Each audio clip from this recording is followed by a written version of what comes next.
Analis hukum ahli media Badan Kepegawaian Negara atau BKN Yuyut Yuci Susanta mengatakan pegawai negeri sipil atau PNS diizinkan berpoligami.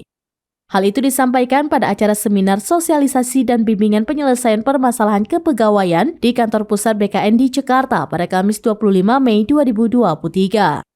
Menurut Yuyut, aturan terkait perkawinan PNS sudah termaktub dalam Peraturan Pemerintah atau PP Nomor 10 Tahun 1983 tentang izin perkawinan dan perceraian bagi pegawai negeri sipil. Yuyut menuturkan PNS yang telah melangsungkan pernikahan pertama wajib menginformasikan secara tertulis kepada pejabat melalui saluran hierarki paling lambat 1 tahun setelah menikah.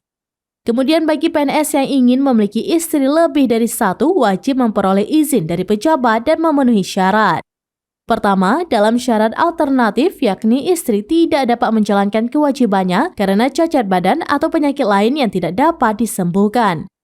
Kemudian istri tidak dapat melahirkan keturunan setelah menikah selama 10 tahun.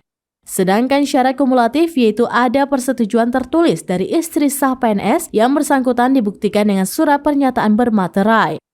Sedangkan PNS perempuan tidak boleh menjadi istri kedua, ketiga, atau keempat dari seorang PNS.